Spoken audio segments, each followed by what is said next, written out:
ఇక విశాఖ అనకాపల్లిలో వైసీపీ నేతలు నిర్మించిన కార్యాలయాలు కూల్చివేయాలంటూ జనసేన నేత పీతల మూర్తి యాదవ్ డిమాండ్ చేశారు. ఇలాంటి అనుమతులు తీసుకోకుండా వాటిని నిర్మించారని ఫిర్యాదులో పేర్కొన్నారు. ఓవైపు ఎమ్మెల్యేలు ప్రమాణ స్వీకారం చేస్తుండగా దొంగచాటున అనుమతులు తెచ్చుకునేందుకు యత్నించారని ఆరోపించారు.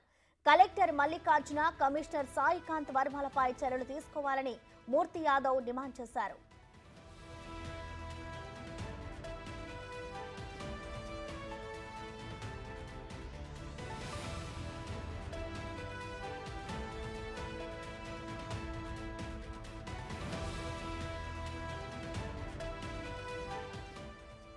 జీవీఎంసీలో పెట్టాల్సిన ప్లాన్ను కలెక్టర్ వీఎంఆర్డీఏలో పెట్టి ప్రాసెస్ చేయడం ఏమిటని ప్రశ్నించారు. అనుమతులు లేకుండా నిర్మించినా వాటిని జీవీఎంసీ కమిషనర్ సాయికాంత్ వర్మ పట్టించుకోలేదని ఫిర్యాదులో పేర్కొన్నారు.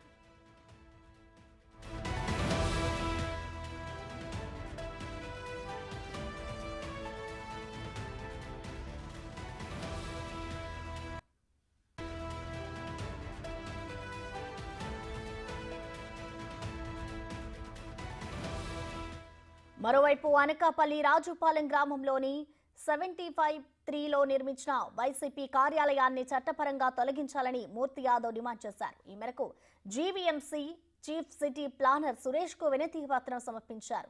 పార్టీ ఆఫీస్ కు ప్రభుత్వ నిధులతో కాంపౌండ్ వాల్ కట్టారని ఫిర్యాదులో పేర్కొన్నారు. ఇక నిర్మాణాలకు ఎలాంటి అనుమతులు లేనందున కూల్చివేయాలని ఆయన డిమాండ్ చేశారు.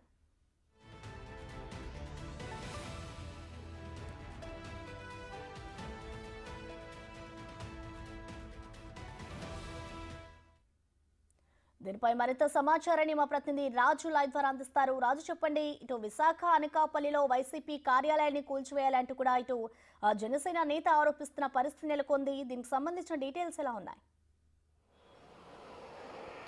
విశాఖలోని జీవీఎంసీ పరిధిలో అటు అనకాపల్లి, విశాఖపట్నంలో ఉన్నటువంటి ఎండాడ, ఈ రెండు ప్లేసెస్లో వైసీపీకి సంబంధించినటువంటి రెండు పార్టీ కార్యాలయాలు, జిల్లా కార్యాలయాల నిర్మాణం అయితే కొనసాగుతుంది. దాదాపుగా పూర్తయినటువంటి పరిస్థితి కనిపిస్తుంది. ముఖ్యంగా విశాఖ జిల్లా వైసీపీ కార్యాలయానికి సంబంధించి ఎండాడ సమీపంలో చిన్నగదిలి మండలానికి సంబంధించి ఎండాడ సమీపంలో అంటే ఐటీ సెజ్కి వెళ్లే దారిలో ముఖ్యంగా పనోరమా హిల్స్, లా కాలేజీ ఉన్నటువంటి ఎంతో విలువైన 100 కోట్ల రూపాయల వాల్యూ ఉండే భూమికి సంబంధించి పీతల మూర్తి యాదవ్ ప్రస్తుతం అయితే సిటీ ప్లానర్కి కంప్లీట్ చేసినటువంటి పరిస్థితి కనిపిస్తుంది. ముఖ్యంగా ఆ సర్వే నెంబర్ 175/4 విశాఖపట్నంకి సంబంధించినటువంటి ఈ భూమిలో 2 ఎకరాల భూమిని వైసీపీ కార్యాలయం కోసం జీవీఎంసీ నుంచి 33 సంవత్సరాలకు కేవలం ఎకరాకు 1000 రూపాయలు అంటే 2 ఎకరాల మీద నెలకి 2000 రూపాయలు అద్దె చెల్లించేలాగా ఒప్పందం అయితే చేసుకున్నారు. దీంట్లో అటు జీవీఎంసీ నుంచి ఏ విధమైనటువంటి అనుమతులు లేకుండా